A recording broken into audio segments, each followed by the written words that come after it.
make sure that it's not a backdoor to independence. Now, in Canada, we had Prime Minister Chrétien coming up with the Clarity Act.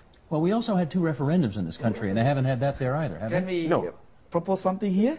Yeah. Well, What we are saying, Go ahead, David. we are asking a United Nations, a referendum supervised by the United Nations, like what happened in East Timor, to have the right to self-determination for Tamils. Are they in favor of that? Unfortunately, if we have a referendum today, it will Under be United Nations supervision. it will be the Tamil people who the LTTE.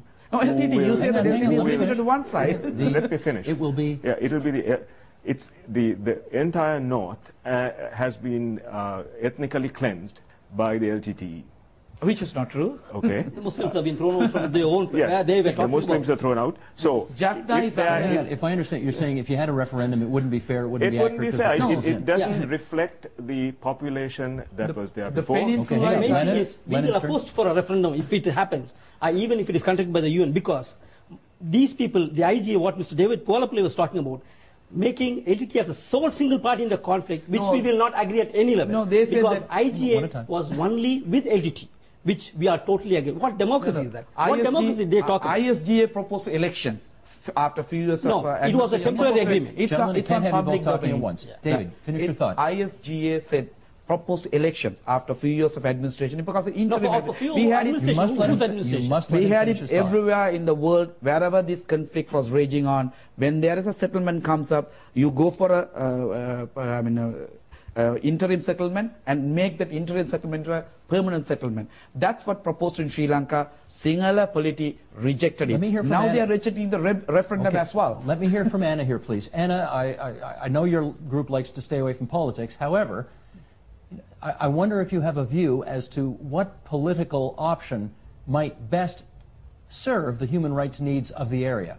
What's your view on that? Well, if again, I do try to stay away from political analysis here, and you have plenty of people on the panel making this political analysis. I would say human rights come first. Before we can discuss any political analysis, any political settlement, any referendum, we need to make sure that there are people to participate in this referendum. So far, the prospects are that half of the people who could potentially participate in the referendum will be killed, and another half will be confined in internment camps indefinitely. So as long as that's the reality, I don't think we are there yet discussing any kind of political solution.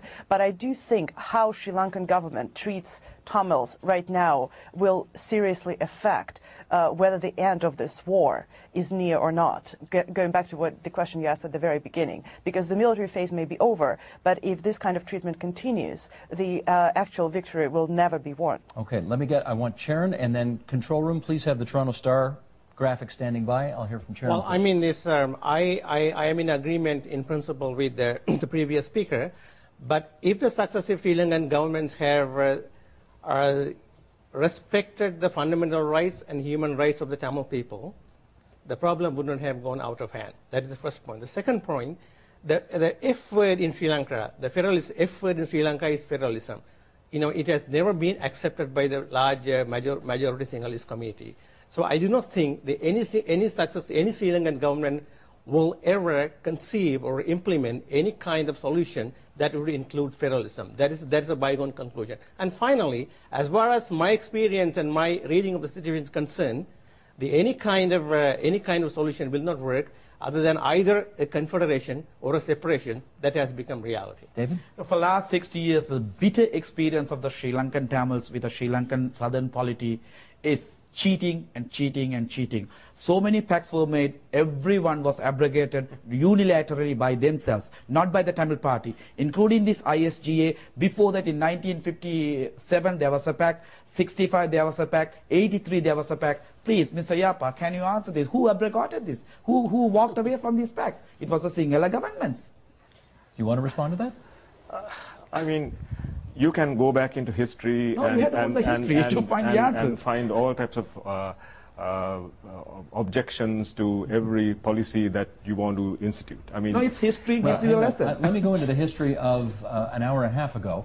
which suggests if you drove up University Avenue to get home in the city of Toronto tonight, you would have driven by a Tamil demonstration.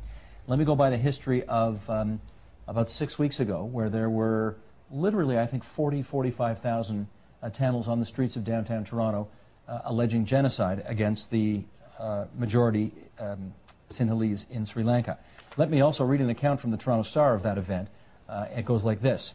Sharanya Mohan looked back and forth on Front Street. As far as she could see, Tamils stood shoulder to shoulder denouncing what they called genocide in Sri Lanka. Banners and armbands said, "Stop the genocide" or "Send relief." This is not going to end until the government has killed every single Tamil, said someone quoted at the scene. Is that right? Is that what you think is probably going to bring this thing to an end?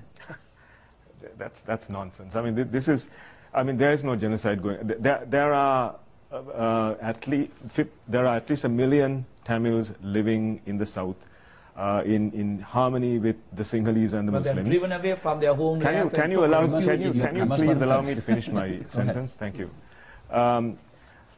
Now, with the LTTE holed up in a tiny sliver of land, the political spaces will open up. And there will be more discussions amongst all Sri Lankans about the way the country has to evolve. Now, that gentleman there said that Sri Lankan people will never accept federalism. Well, he assumes that the Sri Lankan people are what they were 30 years ago. But things have changed. Things have changed. Things haven't changed actually, because you look at the latest opinion polls conducted by Center for Policy Alternatives, right?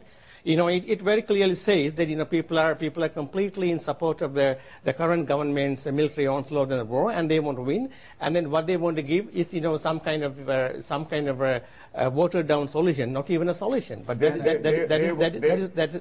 a reality. And then one last point I would like to make is this: we don't have to talk about the political space now. The political space was there before 1972. What did they do? What did the government do? I know what I have to do at this stage. I have to thank you all for coming, because we're out of time. Can I thank our guest out of town in New York City? And I know this was tough to be able to hear this and not participate at it at our table. But thank you for joining us on behalf of Human Rights Watch from New York tonight. Much appreciated. On the left-hand side of the table, David Pupalapillai from the Canadian Tamil Congress, Art Charon from the University of Windsor. My thanks to you two. On the other side of the table, Asoka Yapa from Project Peace for a United Sri Lanka, Lennon Benedict from the Canadian Democratic Tamil Cultural Association. Thanks, everybody, for your presence here this evening. Thank you. The Agenda with Steve Paikin was presented by Vale Inco Limited, a pioneering nickel mining company transforming mineral resources into essential ingredients for everyday life.